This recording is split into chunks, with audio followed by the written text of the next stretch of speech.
Hi dears, it's me MS from MS solutions. ഇനി എന്തിന് വേറെ സൊല്യൂഷൻസിൻ്റെ പ്രിയപ്പെട്ട SSLC വിദ്യാർത്ഥികളെ, നിങ്ങളോട് എനിക്കൊരൊറ്റ കാര്യം മാത്രമേ പറയാനുള്ളൂ. കെമിസ്ട്രി പരീക്ഷയെക്കുറിച്ച് നിങ്ങൾ ഒരു ടെൻഷൻ നിങ്ങൾക്ക് വേണ്ട. സോഷ്യൽ സയൻസ് പരീക്ഷ മെജോറിറ്റി കേരളത്തിലെ കുട്ടികൾക്കും കടുപ്പമേറിയതായിരുന്നു. പറഞ്ഞ ചോദ്യങ്ങളൊക്കെ വന്നിട്ടുണ്ട്, പക്ഷെ ചോദിച്ച രീതി ഇൻഡയറക്റ്റ് ആയിരുന്നു. മാത്രമല്ല 3 മാർക്കിൻ്റെയും 2 മാർക്കിൻ്റെയൊക്കെ സെക്ഷനിൽ നല്ല രീതിയിൽ കടുപ്പമേറിയ ചോദ്യങ്ങളുണ്ടായിരുന്നു. എല്ലാം ശരി തന്നെ. ഇനി അതിനെക്കുറിച്ച് ടെൻഷൻ അടിക്കരുത്, ചിന്തിക്കരുത്. ഓക്കെ, മരിച്ചാൽ പോലും 3 ദിവസം കഴിഞ്ഞാൽ പിന്നെ ദുഃഖിച്ച് നിൽക്കരുത് എന്നാണ് പഠിപ്പിച്ചത്. അതുകൊണ്ട് എൻ്റെ പ്രിയപ്പെട്ട ചെറുപ്പക്കാര, ആ ചാപ്റ്റർ ക്ലോസ് ചെയ്തു. ഇനി കെമിസ്ട്രി എന്ന് പറയുന്ന ടെക്സ്റ്റ് ബുക്ക് നമ്മൾ ഓപ്പൺ ചെയ്യുകയാണ്. കെമിസ്ട്രി പരീക്ഷാ പേപ്പറിൽ ഞാനിപ്പോൾ പറയാൻ പോകുന്ന 7 ചാപ്റ്ററിൽ നിന്ന് സെലക്റ്റീവ് ആയിട്ടുള്ള കുറച്ച് ക്വസ്റ്റ്യൻസ് ഇവിടെ ഉണ്ട്. ഓക്കെ, 7 ചാപ്റ്ററിൽ നിന്നും സെലക്ട് ചെയ്ത സം ക്വസ്റ്റ്യൻസ് ഞാനിവിടെ നിങ്ങൾക്ക് വേണ്ടിയിട്ട് ചെയ്തു തരാൻ വേണ്ടി പോവുകയാണ്. ഈ ചോദ്യങ്ങൾ കണ്ടിട്ട് നിങ്ങൾക്ക് നിങ്ങളുടെ പബ്ലിക് എക്സാമിൻ്റെ ചോദ്യപേപ്പറിൽ കാണാൻ സാധ്യതയില്ല എന്ന് തോന്നുകയാണെങ്കിൽ നിങ്ങൾ MS-ൻ്റെ ലൈവ് കാണാൻ വരേണ്ടതില്ല. ഓക്കെ, കാരണം അവർക്കുള്ളതല്ല. SSLC പബ്ലിക് എക്സാം 2026 25-ാം തീയതി നടക്കാൻ പോകുന്ന മാർച്ചിലെ പബ്ലിക് എക്സാമിൻ്റെ ക്വസ്റ്റ്യൻ പേപ്പറിൽ കാണാൻ സാധ്യതയുള്ള ചോദ്യങ്ങളുടെ പ്രഡിക്ഷൻ വീഡിയോ ആണ് നിങ്ങളിപ്പോൾ കണ്ടുകൊണ്ടിരിക്കുന്നത്.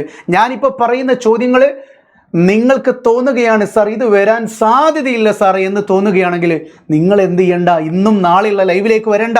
ഇന്നത്തെ ലൈവിൽ ഡിസ്കസ് ചെയ്യുന്നത് മോസ്റ്റ് എക്സ്പെക്റ്റഡ് ക്വസ്റ്റ്യൻസ് ആണ്. എക്സാമിന് വരാൻ സാധ്യതയുള്ള മുഴുവൻ ചോദ്യങ്ങളും അടങ്ങിക്കൊണ്ടുള്ള ഒരു ലൈവാണ് ഇന്ന് ചെയ്യുന്നതെങ്കിൽ നാളെ രാത്രി 7:30 MS-ൻ്റെ ചാനലിലേക്ക് വന്നാൽ മറ്റന്നാൾ നടക്കുന്ന കെമിസ്ട്രി ക്വസ്റ്റ്യൻ പേപ്പറിൻ്റെ അതേ മോഡൽ ക്വസ്റ്റ്യൻ പേപ്പർ അങ്ങോട്ട് തരും. ഓക്കെ, യെസ്, ദാ പിടിച്ചോ. ഈ ഒരു പ്രഡിക്ഷനിലേക്ക് വരാം. SSLC പബ്ലിക് എക്സാം 2026 നിങ്ങൾ കാണാൻ സാധ്യതയുള്ള ഒരു ചോദ്യം തന്നെയാണ്. Pentan 2 one pentan 3 one 2 isomeric പെയറുകൾ നിങ്ങൾക്ക് തന്നുകൊണ്ട് ചോദിക്കുകയാണ്. Write the structural formula of this compound. എടാ, പെൻറ്റാൻ 2 ഓണും പെൻറ്റാൻ 3 ഓണും വരയ്ക്കാൻ അറിയാലോ, ഒന്നങ്ങോട്ട് വരച്ചു കൊടുക്കുക. സാർ, ഇത് കണ്ടൻസ്ഡ് ഫോർമുലയാണല്ലോ, ഇത് തന്മാത്രാ വാക്യത്തിലല്ലല്ലോ തന്നിരിക്കുന്നത്. എടാ, സ്ട്രക്ചറൽ ഫോർമുല എന്ന് ചോദിച്ചാലും നിങ്ങൾ ഇതുപോലെ എന്ത് ചെയ്താൽ മതി, കണ്ടൻസ്ഡ് മേഖലയിൽ കണ്ടൻസ്ഡ് ഫോർമാറ്റിൽ എഴുതിയാൽ മതി കേട്ടോ. ഇനി to which family of organic compound do they belong? ഇവർ ഏത് ഫാമിലിയാണോ? എടാ, ടു ഓൺ കീറ്റോ ഗ്രൂപ്പിൽ പെട്ടവരാണ് ഇവർ. അടുത്ത ക്വസ്റ്റ്യൻ നോക്കിയാൽ നല്ലൊരു ക്വസ്റ്റ്യനാണ്. Write the structural formula of the compound which has the same molecular formula of this compound but belong to the another family. അതായത് ഈ സംയുക്തങ്ങളുടെ അതേ തന്മാത്രവാക്യമുള്ള ഒരാൾ, അതായത് പെൻറ്റാൻ 2 ഓണും പെൻറ്റാൻ 3 ഓണൊക്കെ ഒരു സമവാക്യമുണ്ട്. C5 ഉണ്ട്, H നോക്ക് 3, 5, 7, 7, 2, 9, 9, 3, 12. C5 H12, C5 3, 2, 5, 5, 2, 7, 3, 10 കേട്ടോ. അതാ C5 H10O. ഈ ഒരു ഫോർമുല കാണിക്കുന്ന ആൾക്കാരാണ് ആര്? നിങ്ങൾക്ക് തന്നിരിക്കുന്ന പെൻറ്റാൻ 2 ഓണും പെൻറ്റാൻ 3 ഓണും.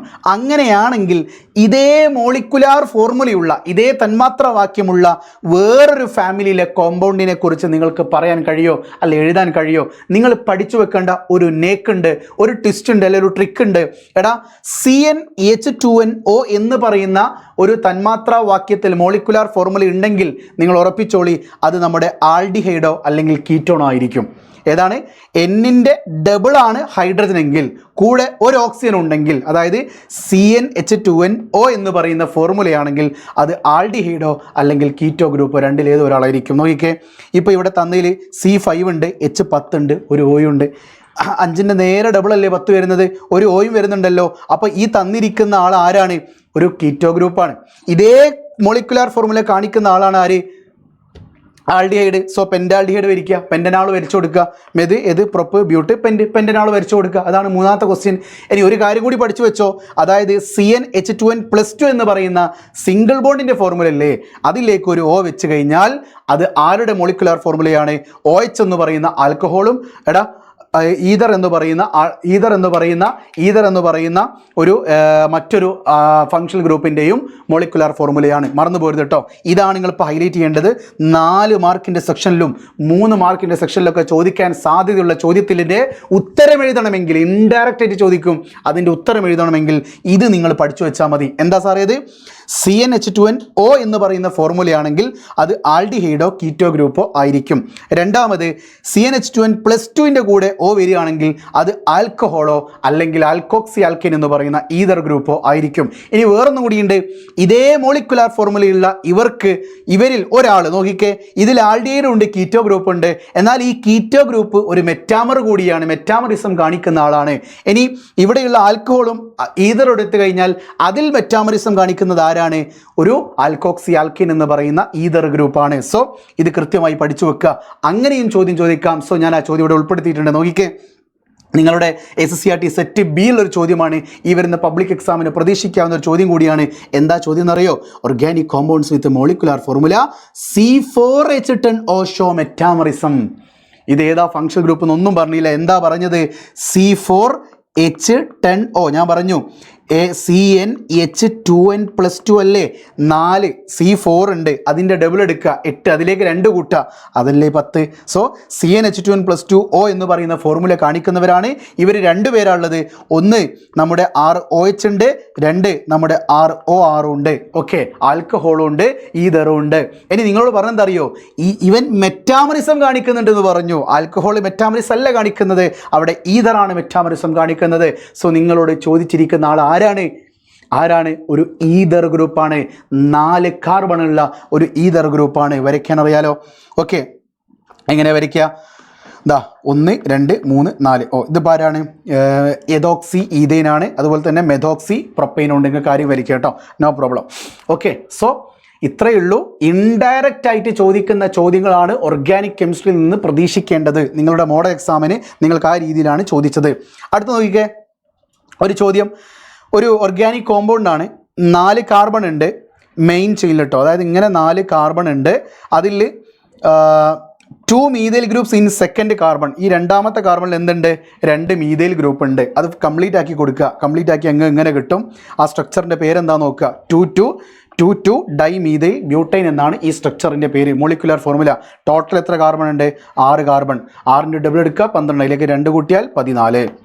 ഓക്കെ, അതായത് നിങ്ങൾക്ക് ഇങ്ങനെ തന്നാൽ നിങ്ങൾക്ക് പേരിടാൻ അറിയാം. പക്ഷേ ഈ സ്ട്രക്ചർ വരയ്ക്കാൻ വേണ്ടിയിട്ട് ഇതുപോലെ ഇതൊരു ഓർഗാനിക് കോമ്പൗണ്ടാണ്. അത് ആൽക്കൈനാണോ ആൽക്കൈനാണോ എന്ന് പറഞ്ഞിട്ടില്ല.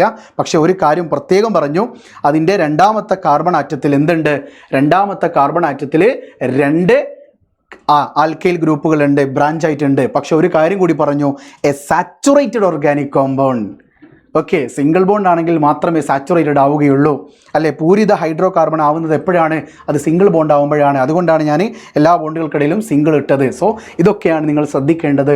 ഒരു കോമ്പൗണ്ട് തരുമ്പോൾ ആ കോമ്പൗണ്ടിൻ്റെ സ്ട്രക്ചർ നിങ്ങൾക്ക് വരയ്ക്കാൻ കഴിഞ്ഞാൽ പിന്നെ പേരിടാവുന്നതേ ഉള്ളൂ. ഓക്കെ, അടുത്തത് ഞാൻ SSCRT സെറ്റ് സിയിൽ കണ്ട ഒരു ചോദ്യമാണ്. ഹോമോലോഗസ് അത്ര ഇമ്പോർട്ടൻ്റ് ആയിട്ട് നമ്മുടെ ടെക്സ്റ്റ് ബുക്കിൽ വ്യാഖ്യാനിക്കപ്പെടുന്നില്ല ഈ വർഷത്തെ ടെക്സ്റ്റ് ബുക്കിൽ.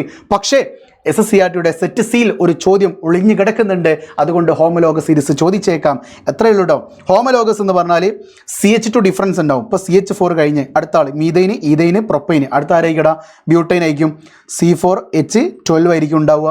പക്ഷെ നിങ്ങൾ എടുത്ത് നോക്കിക്കേ, ഈ C3H8ഉം C3H8ഉം അടുത്ത C2H6ഉം ഇവർക്കിടയിലുള്ള ഡിഫറൻസ് നോക്കടാ.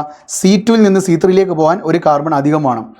H6ൽ നിന്ന് H8ലേക്ക് പോകാൻ 2 ഹൈഡ്രജൻ വേണം. സോ CH2 കോമൺ ഡിഫറൻസ് ഉള്ള സീരീസിനെ പറയുന്ന പേരാണ് ഹോമലോഗ സീരീസ്. ഓക്കെ, ഇനി നിങ്ങൾ നോക്കിയാൽ മനസ്സിലാവും ഇത് ആൽക്കൈൻ ആണ്.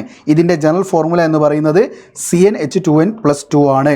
സോ പൊതു സമവാക്യമുള്ള, നിങ്ങൾ 10ാം ക്ലാസ്സിലെ മാത്സിൽ പഠിച്ചിട്ടുണ്ടെങ്കിലോ, കോമൺ ഡിഫറൻസ് അഥവാ പൊതുവ്യത്യാസം ഉണ്ടെങ്കിൽ നിങ്ങൾക്ക് സമ്മ് കാണാൻ n/2 ഇൻറ്റു n+1 എന്ന ഇക്വേഷനൊക്കെ ഉണ്ടല്ലോ, അല്ലേ? n/2 into 2a + 2f + n-1 into d sum കാണുന്ന ഇക്വേഷൻ. അപ്പോൾ പൊതുവ്യത്യാസം ഉള്ളത് കൊണ്ടല്ലേ ആ ഒരു ഇക്വേഷൻ കിട്ടുന്നത്. അതുപോലെ കോമൺ ഡിഫറൻസ് CH2 ഗ്രൂപ്പ് വരുന്നത് ആൽക്കൈനുണ്ട്, ആൽക്കീനുണ്ട്. 3ഉം ഹോമലോഗ സീരീസിന് എക്സാമ്പിളാണ്. മാത്രമല്ല 3 പേർക്കും കോമൺ ഡിഫറൻസ് ഉള്ളത് കൊണ്ട് തന്നെ ഇക്വേഷൻ ഉണ്ട്. CnH2n, CnH2n+2, CnH2n-2 എന്ന് പറഞ്ഞിട്ട്. ഓക്കെ, അപ്പോൾ ഹോമലോഗ സീരീസ് ഒന്ന് ജസ്റ്റ് ഒന്ന് നോക്കി വെക്കണം കേട്ടോ. ഞാൻ ആ പറഞ്ഞ ചോദ്യം നോക്കിയാലും മതി. ഇനി അടുത്ത ക്വസ്റ്റ്യൻ നോക്കിക്കേ. There are 5 carbon atoms in a hydrocarbon. 5 carbon ഉണ്ട്, 3 4 5. There is a double bond between first and second carbon. ഇവർക്കിടയിൽ ഡബിൾ ബോണ്ട് ഉണ്ട്. ക്വസ്റ്റ്യൻ എന്താ അറിയോ? ഇതിന് പ്രത്യേകത ഉണ്ട്. ഇത് വരയ്ക്കാനല്ല പറഞ്ഞത്. Write the structural formula of its position isomer. അപ്പോൾ ഒന്നാമത്തെയും രണ്ടാമത്തെയും കാർബണിൻ്റെ ഇടയിൽ ഡബിൾ ബോണ്ട് വന്നു. അപ്പോൾ ഇത് ആരാണ്? മെത് ചെയ്ത് പ്രൊപ്പബ്യൂട്ട് പെൻറ്റ് 1 ഈനാണ് അല്ലേ? പെൻറ്റ് 1 ഈനാണ്. അപ്പോൾ സ്വാഭാവികമായിട്ടും അതിൻ്റെ അടുത്ത മെറ്റാമർ എന്ന് പറയുന്നത് ആരാടോ? പൊസിഷൻ ഐസോമർ എന്ന് പറയുന്നത് ആരാണ്? പൊസിഷൻ മാറ്റി കൊടുക്കുക, ഡബിൾ ബോണ്ട് നേരെ ഇവിടെ നിന്ന് ഇങ്ങോട്ട് ഇട്ട് കൊടുക്കുക. അപ്പോൾ ഇവിടെ എത്തി രണ്ടാമത്തെ കാർബണിൻ്റെയും മൂന്നാമത്തെ കാർബണിൻ്റെ എത്തി. ഇതിൻ്റെ പേരെന്താ? മെത് ചെയ്ത് പ്രൊപ്പബ്യൂട്ട് പെൻറ്റ് 2 ഈനാണ് വരിക. നേരത്തെ പെൻറ്റ് 1 ഈനാണെങ്കിൽ ഇവിടെ പെൻറ്റ് 2 ഈനാണ് വരുന്നത്. ഇനി അടുത്ത ചോദ്യം അതിലും ഡിസ്റ്റാ. എന്താണെന്നറിയോ? Right the structural formula of another unsaturated hydrocarbon having molecular formula C5H8 and it's position isomer. അതായത് നിങ്ങളോട് വേറെ ഒരു അൺസാച്ചുറേറ്റഡ് ഹൈഡ്രോകാർബൺ വരയ്ക്കാൻ പറഞ്ഞു. അതിൻ്റെ മോളിക്കുലാർ ഫോർമുല C5H8 ആണ്. അതായത് C5 ആണെങ്കിൽ അതിൻ്റെ ഡബിൾ എടുക്കുക 10, അതിൽ നിന്ന് 2 കുറയ്ക്കുക 8. അപ്പോൾ ഇതാരാണ്? ട്രിപ്പിൾ ബോണ്ടാണ്. സോ ട്രിപ്പിൾ ബോണ്ടിൻ്റെ ഒരു പെൻറ്റ് വെച്ചിട്ടുള്ള ഒരു സ്ട്രക്ചർ വരച്ചു കൊടുക്കുക. പെൻറ്റ് 1 വരച്ചു കൊടുക്കുക, പെൻറ്റ് 1 വരയ്ക്കുക, പെൻറ്റ് 2 വരയ്ക്കുക. അപ്പോൾ എന്തായി? രണ്ടും കൂടി പൊസിഷൻ ഐസോമേഴ്സായി. കാരണം അവിടെ എന്താ ചോദിച്ചത്? പൊസിഷൻ ഐസോമർ വരയ്ക്കാൻ പറഞ്ഞിട്ടുണ്ട്. ഓക്കെ, നിങ്ങൾ ആലോചിച്ച് നോക്കിയേ. ഇങ്ങനത്തെ ക്വസ്റ്റ്യൻസ് ആണ് നിങ്ങളുടെ ഒന്നാമത്തെ ചാപ്റ്ററിൽ നിന്ന് ചോദിക്കാൻ പോകുന്നത്. നിങ്ങൾ ഈ രീതിയിലല്ല പഠിച്ചത്. എനിക്ക് നന്നായിട്ട് അറിയാം. ഇപ്പോൾ ഈ വീഡിയോ കണ്ടുകൊണ്ടിരിക്കുന്നവർക്ക് പഠിച്ചോനെ ഒന്നും തലയിൽ കയറുന്നില്ലെന്ന് തോന്നിയേക്കാം. അതിൻ്റെ റീസൺ മറ്റൊന്നും കൊണ്ടല്ല, നിങ്ങൾ ഈ ചോദ്യങ്ങൾ പ്രാക്ടീസ് ചെയ്തിട്ടില്ല എന്ന ഒറ്റ കാരണം കൊണ്ടാണ്. ടെൻഷൻ ഒരിക്കലും വേണ്ട. ഇന്ന് രാത്രി 7:30 ലൈവിലേക്ക് വന്നാൽ ഇതുപോലെയുള്ള കംപ്ലീറ്റ് ക്വസ്റ്റ്യൻസ് നമ്മൾ ഡിസ്കസ് ചെയ്യും. ഞാൻ ഇന്ന് രാത്രി ഡിസ്കസ് ചെയ്യുന്ന ചോദ്യങ്ങൾ മാത്രം നിങ്ങൾ പഠിച്ചാൽ മതി. നിങ്ങൾക്ക് 40 കിട്ടും. ആ PDF നിങ്ങൾക്ക് നേരത്തെ കിട്ടണമെന്നുണ്ടെങ്കിൽ ഞാൻ ഇൻസ്റ്റാഗ്രാമിൽ വീഡിയോ ഇട്ടിട്ടുണ്ട്, അതിൽ പോയി കണ്ടാൽ മതി. ഓക്കെ, യെസ്, ജസ്റ്റ് ഒന്ന് കമൻറ്റ് MS എന്ന് കൊടുത്താൽ മതി. ഫോളോ ചെയ്തിട്ട് മുന്നേ. ഓക്കെ, ഇപ്പോൾ ഇൻസ്റ്റാഗ്രാമിൻ്റെ പേര് അറിയില്ല, ഇതാ MS_solutions79. ഈ ഒരു ഇൻസ്റ്റാഗ്രാം ID ഞാൻ എന്ത് കൊടുക്കുന്നുണ്ട്? ഇന്ന് രാത്രി ഡിസ്കസ് ചെയ്യാൻ പോകുന്ന മോസ്റ്റ് എക്സ്പെക്റ്റഡ് ക്വസ്റ്റ്യൻസിൻ്റെ കംപ്ലീറ്റ് ക്വസ്റ്റ്യൻസിൻ്റെ ഒരു PDF തരുന്നുണ്ട് വിത്ത് ആൻസർ കീ. നിങ്ങൾ അത് മാത്രം സോൾവ് ചെയ്യാൻ വേണ്ടി ശ്രമിച്ചാൽ നിങ്ങൾക്ക് 40 കിട്ടും. അത് കിട്ടില്ല എന്നൊരു അധ്യാപകൻ പറയട്ടെ, അത്രയേ ഉള്ളൂ. ഓക്കെ, അടുത്ത ദിവസം നോക്കിയാൽ നമ്മൾ രണ്ടാമത്തെ ചാപ്റ്ററിലേക്ക് പോകുന്നു. Nylon 6 is a very useful polymer. Okay, what are the monomers of nylon 6? Nylon 6 പറയാലോ. ഹെക്സാമെത്തിലിൻ ഡയമീന് അഡിപ്പിക് ആസിഡുമായി വന്ന്. അപ്പോൾ ഹെക്സാമെത്തിലിൻ ഡയമീനും അഡിപ്പിക് ആസിഡുമാണ് നൈലോണിൻ്റെ മോണോമർ എന്ന് പറയുന്നത്. ഇതിൻ്റെ യൂസ് എന്താണ്? നൈല തുമര് സബ് ഹേ പല്ലൊന്നും തേക്കൂല. നൈല എന്ന് പറയുന്ന കുട്ടി പല്ല് തേക്കൂല എന്ന് ആലോചിച്ചാൽ മതി. നൈലോൺ 6 എന്തിൻ്റെ മാനുഫാക്ചറിങ് ആണ്? ബ്രഷിൻ്റെ മാനുഫാക്ചറിങ് ആണ്. Okay, yes. ഓക്കെ, ഇനി അടുത്ത ക്വസ്റ്റ്യൻ നോക്കിക്കോ. Starting from carbon monoxide how will you prepare the following compounds? Onam എക്സാമിന് ചോദിച്ച നല്ലൊരു ക്വസ്റ്റ്യനാണ്. SSCRTയുടെ സെറ്റിലുണ്ട് ഈ ഒരു ചോദ്യം. നോക്കിക്കേ, മെഥനോൾ ഉണ്ടാക്കണം, എഥനോയിക് ആസിഡ് ഉണ്ടാക്കണം. അറിയാലോ, കാർബൺ മോണോക്സൈഡ് എന്ന് പറയുന്ന ആളിലേക്ക് H2 ചേർത്താൽ അതിനെ വാട്ടർ ഗ്യാസ് എന്ന് പറയും. അതിലേക്ക് വീണ്ടും H2 ചേർക്കുക. ആരുടെ പ്രസൻസിൽ? ഒരു കാറ്റലിസ്റ്റിൻ്റെ പ്രസൻസിൽ ചേർക്കുക. ഹൈ ടെമ്പറേച്ചർ ആൻഡ് പ്രഷറിൽ കാറ്റലിസ്റ്റിൻ്റെ സാന്നിധ്യത്തിൽ വാട്ടർ ഗ്യാസ് ഹൈഡ്രജനുമായി കൂടിച്ചേർന്നാൽ നിങ്ങൾക്ക് എന്ത് കിട്ടും? CH3OH എന്ന് പറയുന്ന മെഥനോൾ കിട്ടും. ഇനി ഇതേ മെഥനോൾ പുലർമഞ്ഞിൻ മെഥനോളിനെ കാർബൺ മോണോക്സൈഡുമായി ചേർത്താൽ നിങ്ങൾക്ക് CH3COH കിട്ടും.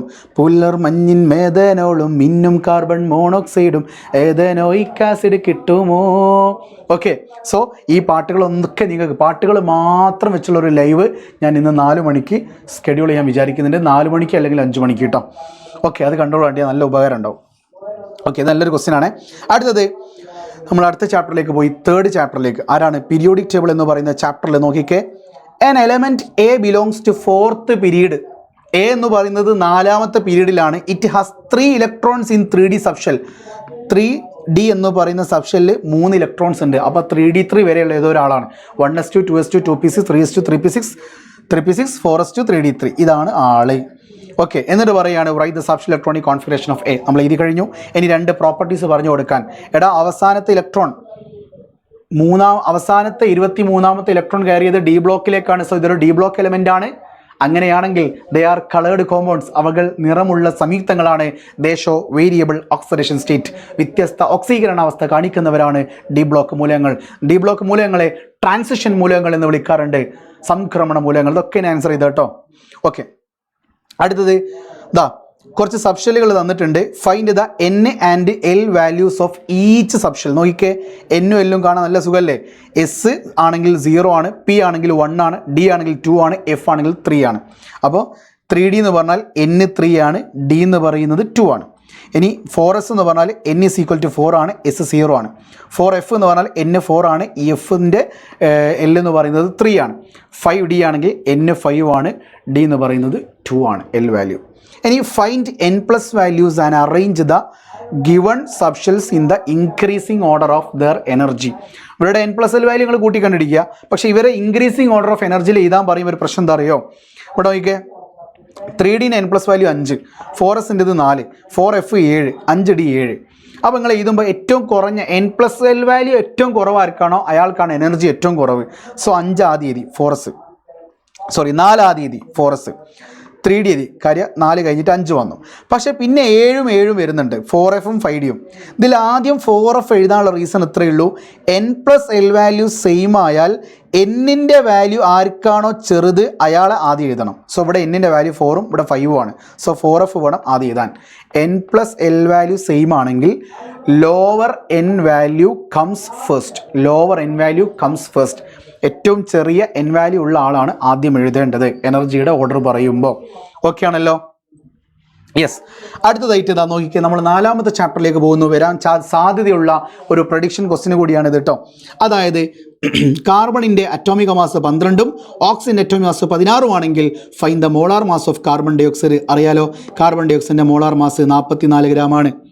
What is the volume of 880 gram of carbon dye oxide? അതായത് 880 ഗ്രാം കാർബൺ ഡൈ ഓക്സൈഡിൻ്റെ വോളിയം എത്ര? നിങ്ങൾ മനസ്സിലാക്കേണ്ടത്, നിങ്ങൾ ഗ്രാമിലാണ് തന്നത്, അപ്പോൾ അതിനെ ആദ്യം മുകളിലേക്ക് ആക്കണം, പിന്നാണ് എന്ത് ചെയ്യേണ്ടത്? വോളിയം കാണേണ്ടത്. സോ ഗ്രാമിൽ നിന്ന് മുകളിലേക്ക് ആക്കണമെങ്കിൽ 880 / 44 എന്ന് പറയുന്ന മോളിക്കുലാർ മാസ് കൊണ്ട് GMM കൊണ്ട് ഡിവൈഡ് ചെയ്യണം. അപ്പോൾ നമുക്ക് മോൾ വാല്യൂ കിട്ടും. ആ മോൾ വാല്യൂ കിട്ടുന്നത് 20 മോളാണ്. ആ 20നെ × 22.4 ചെയ്താൽ നിങ്ങൾക്ക് STPയിലെ വോളിയം കിട്ടും. ഓക്കെ, 448 ലിറ്റർ എന്ന് ആൻസർ കിട്ടും.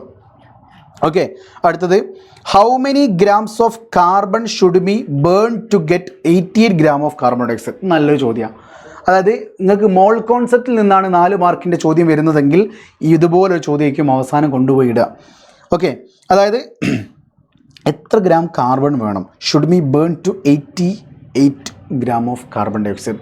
88 ഗ്രാം കാർബൺ ഡൈ ഓക്സൈഡ് കത്താൻ എത്ര കാർബൺ വേണമെന്നാണ്. അപ്പോൾ നിങ്ങൾ ജനറൽ ഇക്വേഷൻ പഠിച്ചു വെക്കണം. എന്താ നോക്ക് C+O2 gives CO2. അതായത് ഈ ഒരു ഇക്വേഷൻ പ്രകാരം ഞാൻ ഇവിടെ തന്നെ നിങ്ങൾക്ക് പറഞ്ഞുതരാം കേട്ടോ. C+O2 gives CO2. ഓക്കെ, ഇവിടെ 12 ഗ്രാം കാർബണ് 44 ഗ്രാം ഓക്സിജനുമായി കത്തിയിട്ടാണ് 44 ഗ്രാം കാർബൺ ഡൈ ഓക്സൈഡ് കിട്ടുന്നത് അല്ലേ?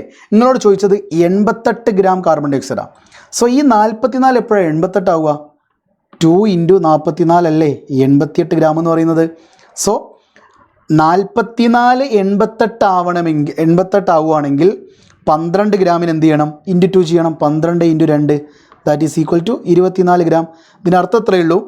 12 ഗ്രാം കാർബൺ വേണം 44 ഗ്രാം കാർബൺ ഡൈ ഓക്സൈഡ് കിട്ടാനെങ്കിൽ 88 ഗ്രാം കാർബൺ ഡൈ ഓക്സൈഡ് കിട്ടാൻ എത്ര കാർബൺ വേണമെന്ന ചോദ്യം. അപ്പോൾ 44 എങ്ങനെ 88 ആവുക? 2 കൊണ്ട് ഗുണിച്ചാൽ. അപ്പോൾ 12നെ 2 കൊണ്ട് ഗുണിച്ചാൽ നിങ്ങൾക്ക് എന്ത് കിട്ടും? 24 കിട്ടും. Okay, yes. അടുത്തത് a chemical reaction taking place at STP is given below. ഒരു കെമിക്കൽ റിയാക്ഷൻ തന്നിട്ടുണ്ട്. How many moles of methane are required to react with 10 moles of oxygen? നോക്കിക്കേ, ഇവിടെ 2 മോൾ ഓക്സിജൻ റിയാക്ട് ചെയ്യാൻ 1 മോൾ CH4 വേണം. ഓക്കെ, അങ്ങനെയാണെങ്കിൽ ഈ 2 എന്നുള്ള സ്ഥാനത്ത് 10 ആവുകയാണെങ്കിൽ ഇവിടെ എത്ര മോൾ വേണമെന്നാണ് ചോദ്യം. എടാ 2 എപ്പോഴാണ് 10 ആവുക? 2 × 5 ചെയ്യുമ്പോഴല്ലേ? അങ്ങനെയാണെങ്കിൽ × 5 ഇവിടെയും ചെയ്താൽ മതി. 1 × 5, അപ്പോൾ 5 മോൾ വേണം. എത്ര വേണം? 5 മോൾ ആൻസർ വേണം. ഇനി ആൻസർ ആയിട്ട് വേണം, മീഥെയിൻ വേണം. Calculate the mass and volume of carbon dye oxide obtained if 64 gram of methane is completely burned. 64 gram methane completely കത്തുകയാണെങ്കിൽ എത്ര mass and volume carbon dye oxide നിങ്ങൾക്ക് കിട്ടും എന്നാണ് ചോദ്യം. ഇത് നല്ലൊരു ചോദ്യമാണ്. ആദ്യം നിങ്ങളെ ഇക്വേഷൻ ചെയ്താൽ CH4 + 2O2 gives CO2 + 2H2O. ചോദ്യം ഇത്രയേ ഉള്ളൂ, 64 ഗ്രാം മീഥെയിൻ കംപ്ലീറ്റ്ലി കത്താൻ എന്നാണ് ചോദ്യം. ഇതാ നോക്കിക്കേ, ഇത് 64 ഗ്രാം മീഥെയിൻ കത്താൻ എത്ര ഗ്രാം കാർബൺ ഡൈ ഓക്സൈഡ് ആദ്യം വേണം എന്നുള്ളതാണ് നിങ്ങൾ കാണേണ്ടത്. ഇവിടെ നോക്കടാ, ഈ CH4 എന്ന് പറഞ്ഞാൽ 16 ഗ്രാമാണ്. 16 ഗ്രാം കത്തിയാൽ നിങ്ങൾക്ക് 44 ഗ്രാമാണ് കിട്ടുക. അപ്പോൾ 16 എങ്ങനെ 64 ആക്കുക? 16 × 4 ചെയ്താൽ എന്ത് കിട്ടും? 64 കിട്ടും. അപ്പോൾ 16 44 ആണെങ്കിൽ 64 എത്ര ആയിരിക്കും? 16 64 ആയത് × 4 ചെയ്തിട്ടല്ലേ. അപ്പോൾ ഈ 44 എന്ത് ചെയ്യുക? 44 × 4 ചെയ്യുക, 176 ഗ്രാം. ഇത്രയേ ഉള്ളൂ ആൻസർ, 176 ഗ്രാമാണ്. ഓക്കെ, ഇതൊക്കെ കത്താത്തവരോട് എനിക്ക് ഒന്നേ പറയാനുള്ളൂ, ഒരു വർഷത്തെ 7 ചാപ്റ്ററിൽ നിന്ന് ചുരുക്കിയിട്ടാണ് പറയുന്നത്. ഇതൊക്കെ വൃത്തിക്ക് കത്തുന്ന എക്സാം ലൈവാണ് ഇന്ന് രാത്രി നടക്കാൻ പോകുന്നത് കേട്ടോ. ചോദ്യങ്ങൾ നോക്കി വെച്ചോ, എക്സാമിന് വരും. ആൻസറും പഠിച്ചു വെച്ചോ, വേണമെങ്കിൽ ചെയ്തെങ്കിലും ഒന്ന് പഠിച്ചു വെച്ചോ കേട്ടോ. അടുത്തത് 5ാമത്തെ ചാപ്റ്ററിലേക്ക് പോയി. What is a fuel cell? അറിയാലോ, ഞാനിത് പറയണോ? പറയണ്ട. Write 1 advantage of fuel cell. Fuel സെല്ലിൻ്റെ 1 അഡ്വാൻറ്റേജും പഠിച്ചു വെക്കുക. ഓക്കെ, ഇനി കോപ്പർ എടുത്തിട്ട് സിൽവർ നൈട്രേറ്റ് സൊല്യൂഷനിലേക്ക് ഇട്ടാൽ നിങ്ങൾക്കറിയാലോ, സിൽവർ നൈട്രേറ്റ് AgNO3 എന്ന് പറയുന്ന AgNO3 എന്ന് പറയുന്ന സിൽവർ നൈട്രേറ്റിലേക്ക് ഒരു കോപ്പർ എടുത്തിട്ടാൽ കോപ്പറിന് റിയാക്ടിവിറ്റി ഏജിനേക്കാൾ കൂടുതലാണ്. അപ്പോൾ കോപ്പർ എന്ത് ചെയ്യും? സിൽവറിനെ പിടിച്ച് വലിക്കും. അപ്പോൾ സിൽവർ നൈട്രേറ്റ് എന്ന് പറയുന്ന ലായനിയുടെ കളർ കുറച്ച് കുറയും. ദാ colourless solutions become blue colour. Silver നൈട്രേറ്റിന് കളറില്ല, അപ്പോൾ കോപ്പറിന് ശക്തിയുണ്ട്. അപ്പോൾ സിൽവർ കംപ്ലീറ്റ് പിടിച്ചു വലിച്ച് കോപ്പർ അതിലേക്ക് ആധിപത്യം സ്ഥാപിക്കപ്പെടുമ്പോൾ കോപ്പർ സൾഫേറ്റ് ഉണ്ടാവും അല്ലേ. ആ കോപ്പർ സൾഫേറ്റ് എന്ന് പറയുന്ന ആൾ Cu + AgNO3 gives CuNO3 twice + 2Ag. അതായത് കോപ്പർ നൈട്രേറ്റ് ഉണ്ടാവും. കോപ്പർ നൈട്രേറ്റ് ബ്ലൂ കളറാണ്. സോ കോപ്പറിൻ്റെ പ്രസൻസ് ഉണ്ടെങ്കിൽ ബ്ലൂ കളർ കിട്ടും. സിൽവർ നൈട്രേറ്റ് എന്ന് പറയുന്ന ലൈനിലേക്ക് കോപ്പർ റോഡ് താഴ്ത്തി വെക്കുമ്പോൾ ഈ കോപ്പറിന് സിൽവറിനേക്കാൾ റിയാക്ടിവിറ്റി കൂടിയത് കൊണ്ട് കോപ്പർ എന്ത് ചെയ്യും? സിൽവറിനെ പിടിച്ച് ഡിസ്പ്ലേസ് ചെയ്യും. ഓക്കെ, കാരണം എന്താ? റിയാക്ടിവിറ്റി സിൽവറിനേക്കാൾ കോപ്പറിന് കൂടുതലായതുകൊണ്ട്. ഇനി റിയാക്ടിവിറ്റി കൂടിയ കോപ്പറിനായിരിക്കും എന്ത് സംഭവിക്കുക? ഓക്സിഡേഷൻ സംഭവിക്കുക. അതും കൂടി മനസ്സിൽ വെക്കുക. ഓക്കെ, അടുത്തത് നിങ്ങളുടെ ക്രിസ്മസ് എക്സാമിന് ചോദിച്ചൊരു ചോദ്യമാണ് ഇതേ ചാപ്റ്ററിൽ നിന്ന്. നോക്കിക്കേ, 2 സെല്ലുകൾ തന്നിട്ടുണ്ട്. Which of them will give higher voltage? ഉയർന്ന വോൾട്ടേജ് ഇതിൽ തരുന്നത് ആരാണ്? MgCu ഉണ്ട്, ZnCu ഉണ്ട്. റിയാക്ടിവിറ്റി ഏറ്റവും കൂടിയ മെറ്റലും റിയാക്ടിവിറ്റി ഏറ്റവും കുറഞ്ഞ മെറ്റലും തമ്മിൽ കൂടി ചേരുമ്പോഴാണ് നല്ല വോൾട്ടേജ് കിട്ടുക. അപ്പോൾ MgCu ആണ് ഇവിടെ ആൻസർ വരുന്നത്. നിങ്ങളുടെ ക്രിസ്മസ് എക്സാം ചോദിച്ച ചോദ്യമാണ്. Write the direction of electron flow in the first cell. എടാ, ഇലക്ട്രോൺ എങ്ങോട്ടാണ് ഫ്ലോ ചെയ്യുക? ആനോഡിൽ നിന്ന് കാഥോഡിലേക്ക്. സോ Mgയിൽ നിന്ന് Cuവിലേക്ക്. Write the equation of reaction taking place at anode of the cell 2. ഈ 2ാമത്തെ സെല്ലിൽ ആരാണോ ആനോഡ് അയാളുടെ ഇക്വേഷൻ ഇതാനാണ് പറഞ്ഞത്. ഇതിൽ സിങ്കാണ് ആനോഡ്. അപ്പോൾ Zn gives Zn2++ 2 electron. Okay അല്ലേ? ഓക്കെ അല്ലേ? യെസ്. അടുത്തത് ഇതാ 2 പിക്ചർ തന്നിട്ടുണ്ട്. ഇങ്ങനെ പിക്ചർ തന്നുകൊണ്ട് നിങ്ങളോട് ചോദിക്കാം, ഇവിടെ ഡിസ്പ്ലേസ്മെൻറ്റ് നടന്നിട്ടില്ലേ നോക്കുക. സിങ്ക് കോപ്പർ സൾഫേറ്റ് സൊല്യൂഷനിൽ താഴ്ത്തി വെച്ചു, നടക്കും. കാര്യം ഒറ്റയ്ക്ക് നിൽക്കുന്ന റോഡിന് മറ്റവനേക്കാളും ശക്തി കൂടുതലാണെങ്കിൽ അവിടെ ഡിസ്പ്ലേസ്മെൻറ്റ് നടക്കുമെന്നാണ് MS നിങ്ങളെ നേരത്തെ പഠിപ്പിച്ചത്. സോ ഇത് നടക്കും. കോപ്പർ തിരിച്ചു വെച്ചാൽ ഇത് നടക്കൂല, കാരണം ശക്തി കുറവാണ്. ഓക്കെ, അടുത്തത് 6ാമത്തെ chapter. Calamine is 1 ore of zinc ZnCO3. ZnCO3 ഇതാണ് കലാമിൻ എന്ന് പറയുന്ന ആൾ. സിങ്കിൻ്റെ ഓറാണ് ZnCO3 എന്ന് പറയുന്നത്. റൈറ്റ്സ് ഇസ് കെമിക്കൽ ഫോർമുല നമ്മൾ എഴുതി കഴിഞ്ഞു. Which method is used to convert concentrated ore into oxide? നിങ്ങൾക്കറിയാം, കോൺസെൻട്രേറ്റഡ് ഓറിനെ ഓക്സൈഡിലേക്ക് മാറ്റാൻ 2 മെത്തേഡുള്ളത്. ഒന്ന് റോസ്റ്റിംഗ് ആണ്, 2 കാൽസിനേഷൻ ആണ്. കാൽസിനേഷൻ റോസ്റ്റിംഗ് ആണെങ്കിൽ എയറിൻ്റെ പ്രസൻസിലും, കാൽസിനേഷൻ ആണെങ്കിൽ എയറിൻ്റെ ആബ്സെൻസിലുമാണ്.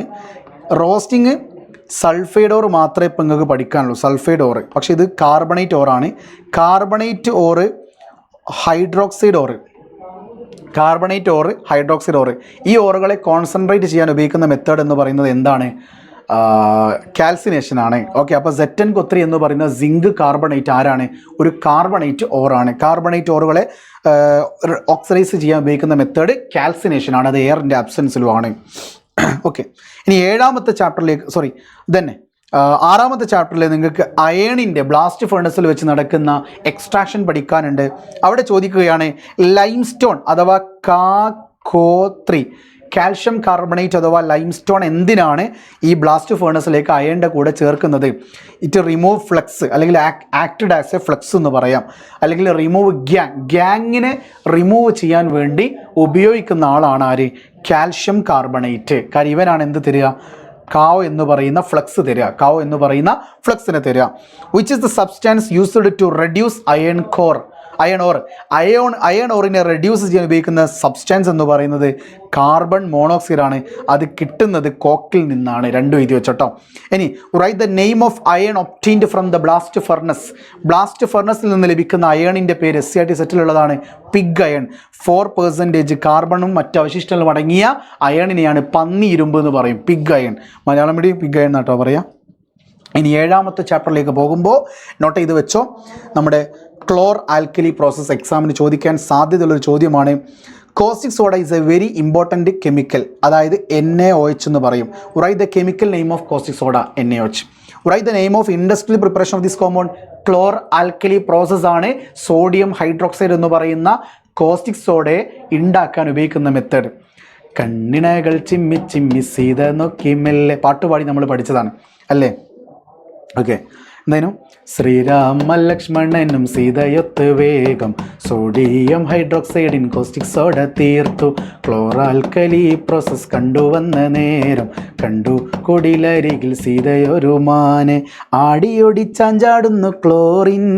പോട്ടെ, വൈ ഈസ്, ഈ പാട്ടുകളൊക്കെ നമുക്ക് ഒരുമിച്ച് പാട്ടും പാടി പഠിക്കട്ടോ ലൈവിൽ.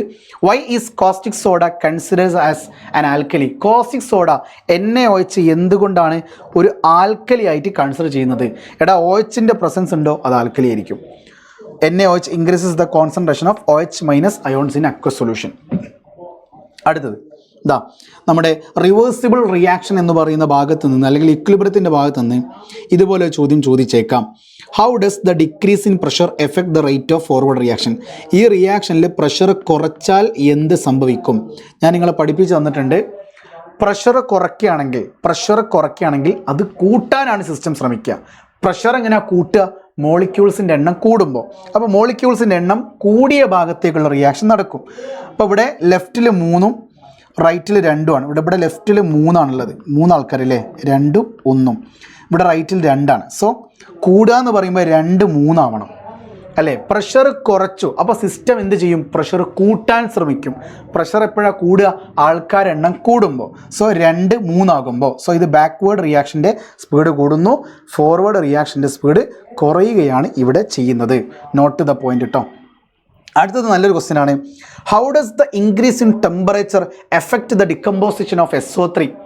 നിങ്ങൾ ടെമ്പറേച്ചർ കൂട്ടിയാൽ ഡിക്കമ്പോസിഷൻ ഓഫ് SO3 എത്രത്തോളം ബാധിക്കും?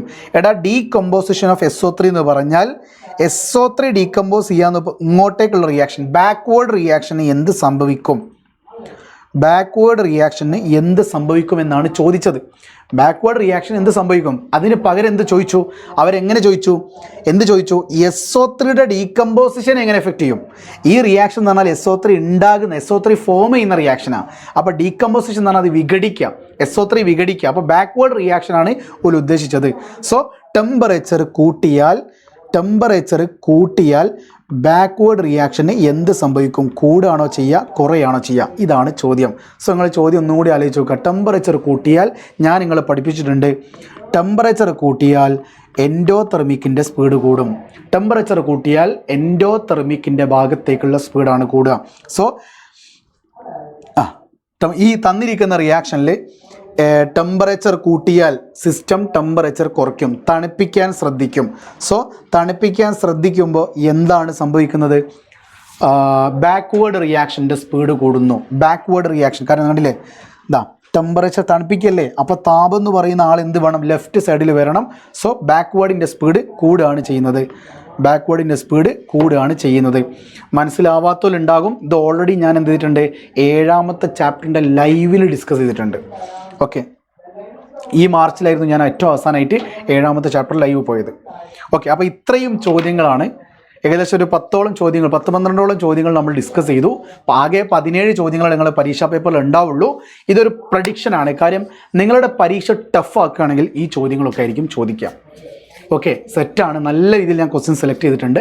ഇനി എനിക്ക് നിങ്ങളോട് പറയാനുള്ളത്, ഈ പറഞ്ഞിരിക്കുന്ന ചോദ്യങ്ങൾ വരാൻ സാധ്യതയുണ്ട് നിങ്ങളെ മനസ്സ് പറയുകയാണെങ്കിൽ, ഓണപ്പരീക്ഷ ടഫായിരുന്നു, ക്രിസ്മസ് പരീക്ഷ ടഫായിരുന്നു, മോഡൽ എക്സാം ടഫായിരുന്നു, SSC ആയിട്ട് 3 സെറ്റും ടഫാണ്. അപ്പോൾ ഇനി സ്വാഭാവികമായിട്ടും പബ്ലിക് എക്സാമും ടഫ് ആവാതിരിക്കാൻ ഒരു ഐഡിയ ഉണ്ട്. അത് നിങ്ങൾ ഇന്ന് രാത്രി 7:30 എന്ത് ചെയ്യുക, മോസ്റ്റ് എക്സ്പെക്റ്റഡ് ക്വസ്റ്റ്യൻസ് എന്ന് പറയുന്ന ലൈവിലേക്ക് നിങ്ങൾ വരിക. ഞാൻ ക്ലിയർ ചെയ്ത് തരാം കേട്ടോ. ഓക്കെ, സോ ഈ ഒരു പ്രഡിക്ഷൻ കണ്ടവർ ലൈക്ക് അടിക്കുക, കമൻറ്റ് ചെയ്യുക. ഈ ചോദ്യങ്ങൾ ടഫേറിയ ചോദ്യങ്ങളാണ്. നിങ്ങളുടെ പരീക്ഷ ടഫ് ആക്കുകയാണെങ്കിൽ ഈ രീതിയിലായിരിക്കും ചോദ്യങ്ങൾ ചോദിക്കുക. Okay, by.